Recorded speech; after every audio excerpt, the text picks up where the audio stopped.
വിനയൻ്റെ ലോകം 4-ാം എപ്പിസോഡിലോട്ട് എല്ലാവർക്കും സ്വാഗതം.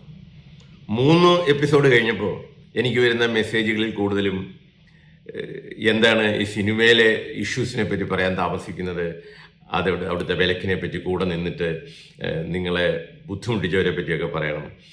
ഞാൻ സത്യസന്ധമായിട്ട് എല്ലാം പറയും. അതിനകത്തൊരു സുഹൃത്തുക്കൾക്കും എന്നോട് വിഷമം തോന്നുന്നില്ല. കാരണം അവർക്കൊക്കെ അറിയാം, ഒരുമിച്ച് പ്രവർത്തിച്ച് ഞാൻ ചില നിലപാടുകൾക്ക് വേണ്ടി ശക്തമായ രീതിയിൽ നിന്നേ ഉള്ളൂ. അല്ലാതെ എൻ്റെ സ്വന്തം കാര്യസാധ്യത്തിനൊന്നും അല്ലല്ലോ. അതൊക്കെ ഞാൻ അതിലോട്ട് വരാം. അമ്പലപ്പുഴയിലെ എൻ്റെ ജീവിതം അമ്മയുടെയും അച്ഛൻ്റെയും മരണശേഷം അക്കമ്മയുടെയും ചേട്ടൻ്റെയും അടുത്തായിരുന്നു. അവിടെ വെച്ചാണ് എൻ്റെ വ്യക്തി ജീവിതത്തിലുണ്ടായ ഒരു ഡെവലപ്മെൻറ്റ്. വിനയൻ അമ്പലപ്പുഴ എന്ന് പറയുന്ന എൻ്റെ തട്ടകം ആ കാലത്ത് നാടകമായിരുന്നു. നാടകക്കാരനും എഴുത്തുകാരനും ഒക്കെ ആയിട്ട് ഞാൻ കുറച്ചൊക്കെ വിലസി. അമ്പലപ്പുഴയിലെ സാംസ്കാരിക സംഘടനകളൊക്കെ സജീവമായിരുന്നു. അമ്പലപ്പുഴയിൽ ഞങ്ങളെ രാജധാനി എന്നും പറഞ്ഞൊരു ക്ലബ്ബുണ്ടായിരുന്നു. അത് അമ്പലപ്പുഴ കച്ചേരിമുക്കിലായിരുന്നു അതിൻ്റെ പ്രവർത്തനം. അമ്പലപ്പുഴ അമ്പലത്തിനോട് ചേർന്ന് നമ്മുടെ നടൻ രാമചന്ദ്രൻ്റെ നേതൃത്വത്തിലുള്ള ഒരു എയ്സ് എന്നൊക്കെ പറഞ്ഞ ഒരു സംഘടനയുണ്ടായിരുന്നു. അമ്പലപ്പുഴയിൽ എനിക്ക് കുറേ ഫ്രണ്ട്സ് ഉണ്ടായിരുന്നു. ചങ്ക് പോലെ എൻ്റെ കൂടെ നിന്നിരുന്ന കുറേ ഫ്രണ്ട്സ്. നാടകത്തിൽ ആദ്യം ഒരു പ്രൊഫഷണൽ ട്രൂപ്പിൽ അഭിനയിച്ചെന്ന് പറയുന്നത് പുറക്കാട് ഏഞ്ചൽ തിയേറ്റേഴ്സിലായിരുന്നു. ധരണീന്ദ്രൻ എന്ന് പറയുന്ന ഒരു സുഹൃത്ത്, അദ്ദേഹം മരിച്ചുപോയി. അദ്ദേഹം നടത്തിയതായിരുന്നു ആ ട്രൂപ്പ്. കാക്കാഴൻ ഗോപാലിയുടെ കുങ്കുമം എന്ന് പറയുന്ന ഒരു നാടകമായിരുന്നു അന്ന് എടുത്തത്. അതിൽ അന്ന് ഈ നക്സലൈറ്റ് പ്രസ്ഥാനമൊക്കെ കുറച്ചുള്ള സമയമാണ്. ഒരു നക്സലൈറ്റ് നേതാവായിട്ടുള്ള ഒരു നായക കഥാപാത്രമാണ് ഞാൻ ചെയ്തത്. അന്ന് ഇലക്ട്രിസിറ്റി ബോർഡിൽ ജോലിയുമുണ്ടല്ലോ. കുറച്ച് നാൾ ഞാൻ ആലപ്പുഴ സൗത്തിലായിരുന്നു. പിന്നെ ഞാൻ 2-3 മാസം ഞാൻ കോഴിക്കോട് ജോലി ചെയ്തു. പിന്നെ തിരിച്ച് അമ്പലപ്പുഴ വീടിനടുത്തോട്ട് തന്നെ വന്നു. നാടകരംഗത്ത് പ്രൊഫഷണൽ നാടകരംഗമായിട്ട് നല്ല ബന്ധമായിരുന്നു. എനിക്ക് രസമുള്ള നാടകരംഗത്തെ ഒരു കഥ പറയാനായിട്ടുള്ളത് ആലപ്പുഴ വിശ്വകലാവേദി എന്ന് പറഞ്ഞ ഒരു സമിതി ഉണ്ടായിരുന്നു. മാലൂർ ശ്രീധരൻ നടത്തുന്ന നാടകമായിരുന്നു. അവിടെ പ്രസിദ്ധരായ നടന്മാർ പലരും അതിനകത്തുണ്ടായിരുന്നു. അതിലെ ഒരു ഡോക്ടറുടെ കഥാപാത്രമാണ് ഞാൻ ചെയ്തത്. ഞാൻ ഇലക്ട്രിസിറ്റി ബോർഡിൽ കയറുമ്പോൾ തന്നെ ഈ വർക്കേഴ്സ് അസോസിയേഷൻ എന്ന് പറയുന്ന ഒരു യൂണിയൻ്റെ ഭാരവാഹിയായിട്ടാണ് ഞാൻ കയറുമ്പോൾ തന്നെ അവരെൻ്റെ തലയിൽ ഒരു ചാർജൊക്കെ പിടിച്ചേൽപ്പിച്ചു. ഞാൻ മിക്കവാറും നാടകത്തിലാണ് ശ്രദ്ധ കേന്ദ്രീകരിച്ച് മിക്കവാറും ലീവൊക്കെ ആയിരിക്കും. ആ സമയത്താണ് ഇലക്ട്രിസിറ്റി ബോർഡിൽ ഒരു വലിയ സമരം ഉണ്ടാകുന്നത്. ആർ ബാലകൃഷ്ണപിള്ളയായിരുന്നു അന്നത്തെ ഇലക്ട്രിസിറ്റി മിനിസ്റ്റർ. ഇ ബാലാനന്ദനായിരുന്നു ഞങ്ങളുടെ സമര നേതാവ്. സമരം ഭയങ്കര ശക്തമായി. ഞാൻ പേരിനാണേലും യൂണിയൻ നേതാവാണല്ലോ. ടവറുകളൊക്കെ മറിച്ചിടുന്ന ഒരു അവസ്ഥ വന്നു. അത് യൂണിയൻ നേതാക്കന്മാരെയൊക്കെ തപ്പി പോലീസ് അറസ്റ്റ് ചെയ്യുന്നു. ഭയങ്കര ശക്തമായ ഒരു സമരത്തെ ഗവൺമെൻറ് പ്രതിരോധിച്ചതും ഒക്കെ ശക്തമായിരുന്നു. അന്ന് കോൺഗ്രസ് ഭരണമായിരുന്നു. കോൺഗ്രസിൻ്റെ കൂടെ ആയിരുന്നു CPI. CPMൻ്റെ യൂണിയനാണ് ഈ പറയുന്ന ഈ ബലാനന്ദൻ്റെ. അവർ പ്രതിപക്ഷത്താണ്.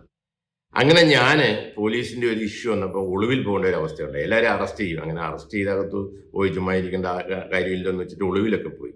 ഞാൻ ഒളിവിൽ താമസിച്ചത് അമ്പലപ്പുഴയിലെ CPI നേതാവായ ഈ രാധാകൃഷ്ണൻ ചേട്ടൻ, ഞങ്ങളുടെ ഒരു ഇന്നും അക്ഷരജ്വാല എന്ന് പറയുന്ന തിലകൻ ചേട്ടൻ്റെ നാടക ട്രൂപ്പ് നടത്തുന്നത് രാധാകൃഷ്ണൻ ചേട്ടനാണ്. അതിലോട്ടൊക്കെ ഞാൻ പിന്നീട് വരാം. തിലകൻ ചേട്ടന് വേണ്ടിയിട്ട് ഞങ്ങൾ എടുത്ത പ്രവർത്തനമൊക്കെ അത് വേറൊരു കഥയാണല്ലോ. അപ്പോൾ രാധാകൃഷ്ണൻ്റെ വീട്ടിലാണ് ഞാൻ ഒളിവിലിരുന്നത് പോലീസിനെ പേടിച്ച്. കാരണം രാധാകൃഷ്ണൻ ചേട്ടൻ CPI നേതാവാണ്. CPIക്കാരാണെന്ന് ഈ CPMകാരെയൊക്കെ പിടിക്കാനായിട്ട് പോലീസിനെ പറഞ്ഞു വിടുന്നത്. അപ്പോൾ പേടിക്കണ്ടല്ലോ അവിടെ തന്നെ ഇരുന്നാൽ. അങ്ങനെ ഇരിക്കുന്ന സമയത്താണ് മാലൂർ ശ്രീധരൻ സാറ് വളരെ സീരിയസ് ആയിട്ട് വിനയനെ കാണണമെന്ന് പറഞ്ഞിട്ട് എൻ്റെ അടുത്ത് വരുന്നതും അദ്ദേഹം പറയുന്നു, വിനയ, ഈ നമുക്ക് നെടുമുടിയിലൊരു നാടകം ബുക്ക് ചെയ്തിട്ടുണ്ട്. അത് ഞാൻ അറിഞ്ഞില്ലല്ലോ. ഇപ്പോൾ കഴിഞ്ഞ ആഴ്ചയിലെ ഇഷ്യൂ ഒക്കെ ഉണ്ടായത്. നാടകം അഡ്വാൻസ് ഒക്കെ മേടിച്ചതാണ്. അവർ ഭയങ്കര നോട്ടീസൊക്കെ അടിച്ചതാണ്. അപ്പം വിനയൻ അതിന് വന്നേ പറ്റത്തുള്ളൂ. ഞാൻ വിളിച്ച് ചോദിച്ചപ്പോൾ ഞങ്ങളുടെ യൂണിയൻ നേതാക്കന്മാരൊക്കെ പറഞ്ഞു, ഒരിക്കലും പാടില്ലാതെ വിനയനെ ചുമ്മാ എന്തിനാ നമ്മൾ ആവശ്യമില്ലാതെ ഒരു ഇഷ്യൂവിന് പോകണത്, നിങ്ങൾ മാറി നിൽക്കുകയല്ലേ എന്നാണ് ചോദിച്ചത്. പക്ഷേ മാലൂർ ശ്രീധരൻ സാറ് കരയുന്ന അവസ്ഥയില്ല. കാരണം നമ്മൾ പറയുന്നത് നാടകം നടത്തിയില്ലെങ്കിൽ പ്രശ്നമാകും. അപ്പോൾ എനിക്കും ഒരു ത്രില്ലായിട്ട് തോന്നി. തൂക്കിക്കൊല്ലാനൊന്നും പോകുന്നില്ലല്ലോ, നമ്മളൊരു ടവർ മറിക്കാനും പോയിട്ടില്ല.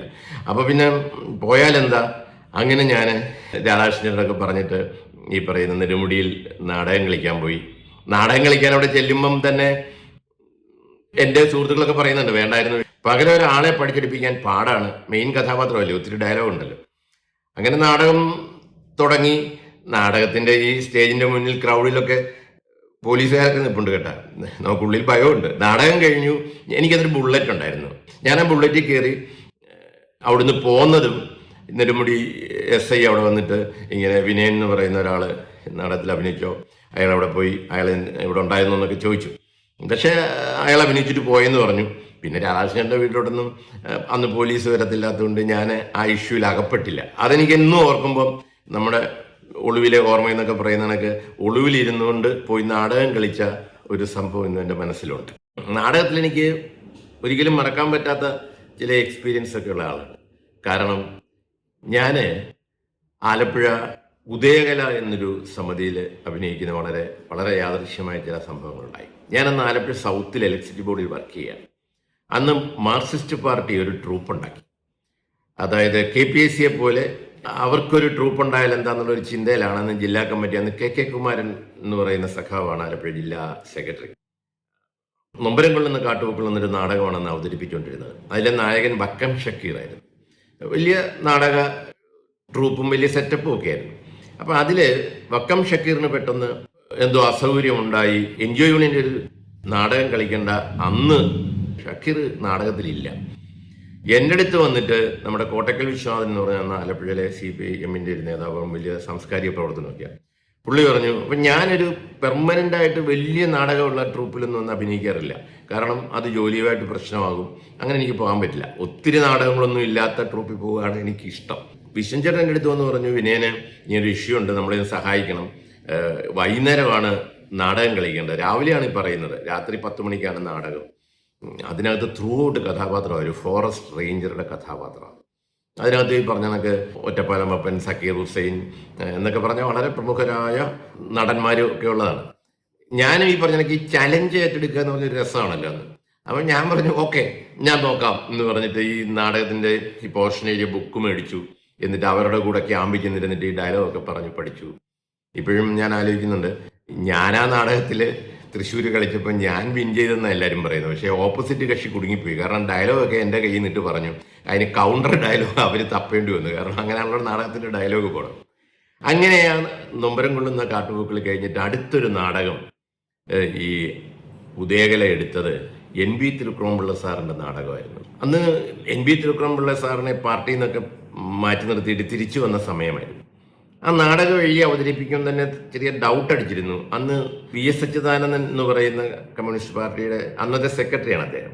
പുള്ളിയുടെ പേരിൽ ഈ വെട്ടിനിരത്തൽ എന്നൊക്കെ പറഞ്ഞ ആക്ഷേപങ്ങളൊക്കെ വന്നിരുന്ന ഒരു കാലഘട്ടമാണ്. എന്നെ സംബന്ധിച്ച് പറഞ്ഞാൽ കമ്മ്യൂണിസ്റ്റ് പാർട്ടിയിൽ ഞാൻ ഏറ്റവും അധികം ആരാധിച്ച ഒരു വ്യക്തിത്വമായിരുന്നു സഖാവ് VS. കാരണം VS ജെനുവിൻ കമ്മ്യൂണിസ്റ്റ്.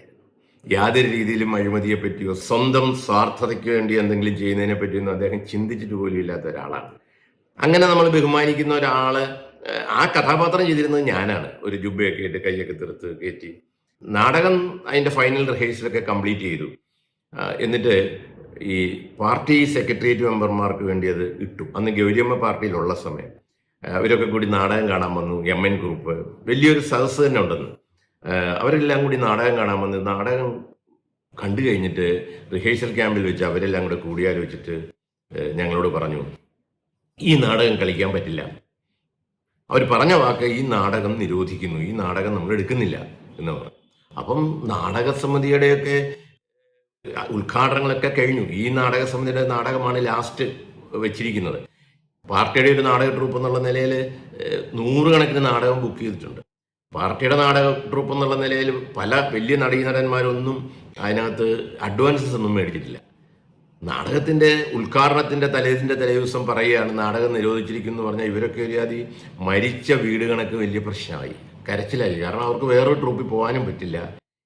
അതിൻ്റെ സമയം കഴിഞ്ഞു പോയി.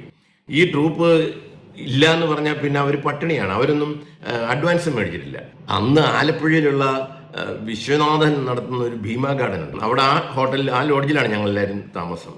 അന്ന് ഇവരെല്ലാം കൂടി ചേർന്നിട്ട് വളരെ നിർബന്ധിച്ച് എന്നോട് പറയുകയാണ്, വിനയൻ ഈ ട്രൂപ്പ് ഏറ്റെടുക്കണം. അവർ നോക്കുമ്പം ഒരു ജോലിയുള്ള ആളാണ് ഞാൻ, അപ്പോൾ എന്നെക്കൊണ്ട് ഇത് കൊണ്ടുപോകാൻ പറ്റും എന്നൊക്കെയുള്ള രീതിയിലായിരിക്കും ഇവരെല്ലാവരും കൂടി വളരെ നിർബന്ധിച്ചപ്പം.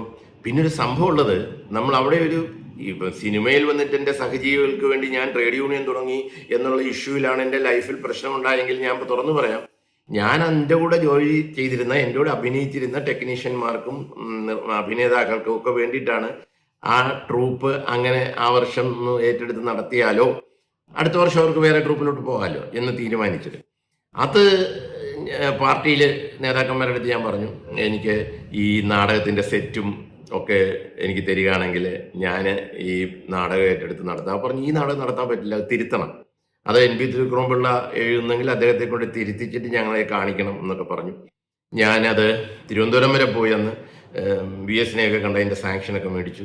അങ്ങനെ ആ നാടകം രണ്ടാമത് കിളിച്ചിലച്ചു എന്നായിരുന്നു ആ നാടകത്തിൻ്റെ പേര് ആദ്യം ഇട്ടിരുന്നത്. അത് വിജയഗാഥ എന്ന് മാറ്റിയിട്ട് ഞങ്ങൾ അവതരിപ്പിക്കാൻ തീരുമാനിച്ചു. അങ്ങനെ NP തിരുക്കുറമ്പ് സാറിൻ്റെ ഒരു സ്വഭാവം എന്ന് പറഞ്ഞാൽ അദ്ദേഹം ഒരു മഹാനായ കലാകാരനാണ്, പക്ഷെ ഭയങ്കര വാശിക്കാരനാണ്. പുള്ളിയെടുത്തൊക്കെ കാല് പിടിച്ച് പറഞ്ഞതൊക്കെ മാറ്റിച്ച് ഞങ്ങൾ നാടകം തിരുത്തി വിജയഗാഥ ഞങ്ങൾ അവതരിപ്പിച്ചു. പക്ഷേ മനോരമ പത്രത്തിലൊക്കെ വലിയ ഹെഡിങ് പാർട്ടി നിരോധിച്ചിട്ടും കിളിച്ചിലച്ചു എന്നും പറഞ്ഞാണ് വലിയ ഹെഡിങ് ഒക്കെ വന്നത്. കാരണം എന്തോ നമ്മൾ പാർട്ടിക്കെതിരെ എന്തോ ചെയ്തു എന്നൊക്കെ പറഞ്ഞ് ഞാൻ ആ ട്രൂപ്പ് കുറേ വർഷം, കാരണം അത് തുടങ്ങിക്കഴിഞ്ഞ് പാർട്ടിയുടെ ഈ ഉദയകല എന്ന് പറഞ്ഞ ട്രൂപ്പിൻ്റെ മുഴുവൻ സാധനങ്ങളും, കാരണം അവർ ആ നാടകം പിന്നെ കൊണ്ടുപോയില്ല. അവരുടെ ഉദ്ദേശം KPSC കണക്ക് ട്രൂപ്പ് ഉണ്ടാക്കുക എന്നുള്ള പ്ലാനൊക്കെ വിട്ടെന്ന് എനിക്ക് തോന്നുന്നു. ആ സാധനങ്ങളൊക്കെ ഞാൻ മേടിച്ച്, അതുകൊണ്ട് തന്നെ ഞാനൊരു 4-5 വർഷം ഞാൻ ആ നാടക ട്രൂപ്പ് കൊണ്ടുപോയി എന്നുള്ളതാണ് സത്യം. ആ നാടക ട്രൂപ്പിൻ്റെ ഒടുവിലത്തെ നാടകമായിരുന്നല്ലോ ഒരു ഇന്ദ്രജാലം എന്ന് പറയുന്ന നാടകത്തിലാണല്ലോ മോഹൻലാലിൻ്റെ മുഖമുള്ള മദൻലാൽ വന്നതും അദ്ദേഹം അഭിനയിച്ചതും. അതെൻ്റെ സിനിമയിലുള്ള പ്രവേശനവും സിനിമയിലുള്ള ഇഷ്യൂസും ഈ ഫാൻസുകാരുടെയൊക്കെ എതിർപ്പ് ഒക്കെ സമ്പാദിക്കാനൊക്കെ ഇടയായ ഒരു സാഹചര്യമായിരുന്നില്ല. അതിലോട്ടൊക്കെ ഒത്തിരി കഥകൾ ഇനിയും പറയാനുണ്ട്. അടുത്ത എപ്പിസോഡ് നമുക്ക് തുടരാം. നന്ദി, നമസ്കാരം.